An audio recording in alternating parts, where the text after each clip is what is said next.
पाकिस्तान में खाने पीने के पड़े लाले। 2 जून की रोटी के लिए भी मारा मारी। पाकिस्तान की आर्थिक हालत लगातार बिगड़ती जा रही है। आलम कुछ ऐसा हो गया है कि देश में गरीबों को रोटी भी ठीक से मोहताज नहीं हो रही है। सिर्फ आटा ही इतना ज्यादा महंगा हो गया है कि 2 वक्त का खाना तैयार करना भी लोगों के लिए मुश्किल हो गया है। आटे के साथ चावल, सब्जी समेत कई तरह के जरूरी घरेलू सामान की कीमत आसमान छू रही है। पाकिस्तान की आर्थिक हालत लगातार बिगड़ती जा रही है। गरीबों को 2 वक्त की रोटी भी ठीक से नसीब नहीं हो रही है। सिर्फ आटा ही इतना महंगा हो गया है कि गरीब आदमी खरीद तक नहीं पा रहा है। शहबाज शरीफ सरकार की ओर से कोई बड़ी मदद भी गरीबों को नहीं गई है। पाकिस्तान की खाद्य मुद्रास्फीति फूड इन्फ्लेशन में लगातार तेजी देखी जा रही है। खासतौर पर साल 2022 में आई बाढ़ के बाद से खाद्य मुद्रास्फीति की हालत और ज्यादा गंभीर हो गई है। अगस्त साल 2022 में पाकिस्तान की खाद्य मुद्रास्फीति की दर 30% को पार गई थी, जो दिसंबर आते आते रिकॉर्ड 37.9% पर थी। वहीं शहरी इलाकों की बात करें तो सितंबर 2022 पर 30% थी, जो अगले महीने अक्टूबर में रिकॉर्ड 34.7%, नवंबर में गिरकर 29.7%, तो दिसंबर फिर बढ़कर 32.7 पर पहुंच गई। पाकिस्तान में खाद्य मुद्रास्फीति के बढ़ने की घरेलू खाद्य संकट समेत कई बड़ी वजह हैं। इनमें अंतर्राष्ट्रीय बाजार में खाद्य आइटमों के महंगे दाम, पाकिस्तानी रुपये का कमजोर होना, प्रतिबंधों की वजह से आयात में कमी जैसे कारण शामिल हैं। पाकिस्तान में गेहूं संकट, कई शहरों में आसमान छू रहा आटे का दाम। मौजूदा समय में पाकिस्तान गेहूं संकट से जूझ रहा है। आटे का दाम आसमान छू रहा है। गरीब लोगों को रोटियां नसीब होना भी मुश्किल हो गया है। हालांकि पाकिस्तान सरकार के अधिकारियों का मानना है कि ऐसा कोई संकट नहीं है। बाढ़ की वजह से गेहूं की फसल का जितना नुकसान सोचा गया था उतना नहीं हुआ है। अधिकारियों का मानना है कि इस साल भी देश अपने 28.4 मिलियन टन गेहूं उत्पादन के टारगेट को पूरा कर लेगा। हालांकि पाकिस्तान की किसान लॉबी का मानना है कि इस साल देश शायद इतना उत्पादन ना कर पाए।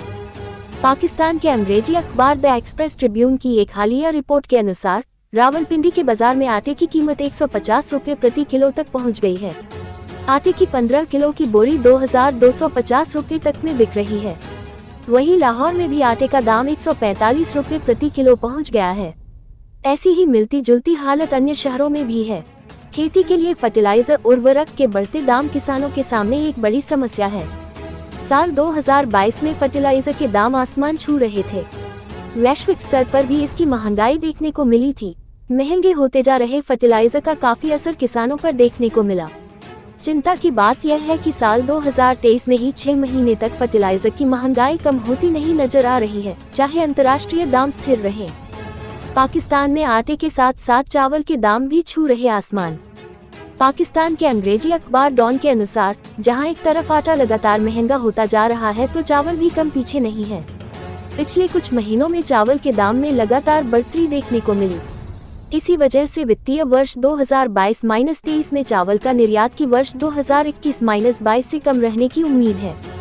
साल 2022 में बाढ़ की वजह से काफी संख्या में धान की फसल बर्बाद हुई, जिस वजह से बहुत आशावादी होकर भी देखें तो साल 2022 में चावल का उत्पादन ज्यादा से ज्यादा 8.3 मिलियन टन ही रहा होगा, जो साल 2021 के मुकाबले में करीब 1 मिलियन टन कम है। पाकिस्तान में बाढ़ से गेहूं, चावल के साथ और चीजों को भी नुकसान। बाढ़ की वजह से पाकिस्तान में कई तरह की छोटी फसल बर्बाद हो गई, जिसका भारी असर सब्जी, दाल और सरसों जैसी चीजों पर देखने को मिला। हालांकि साल 2022 के आखिरी 2 तिमाही में पाम ऑयल के अंतर्राष्ट्रीय दाम में कमी देखी गई, जो पाकिस्तान के लिए एक अच्छी खबर थी। लेकिन मई 2022 में आयात प्रतिबंध और घरेलू महंगाई की वजह से कोई फायदा नहीं मिल पाया। दूसरी ओर मौजूदा गैस संकट तो कुछ ऐसा है जैसा शायद पाकिस्तान के इतिहास में ही पहली बार हुआ हो। लोगों को खाना बनाने के लिए गैस सप्लाई तक नहीं मिल पा रही है। और खास बात है कि यह संकट अभी टलता हुआ भी नजर नहीं आ रहा है।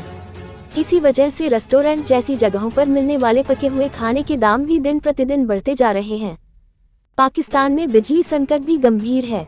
यहाँ तक कि अधिकतर इलाकों में सर्दियों में भी बिजली संकट लगातार जारी है। शहर और गांव के बाजारों में बिजली नहीं है, जिस वजह से उन्हें दिन के समय में ही सिर्फ दुकानें खोलनी पड़ रही हैं। अंधेरा होने से पहले बाजार बंद हो रहे हैं, जिसका छोटे कारोबारियों को भी काफी नुकसान पहुंच रहा है।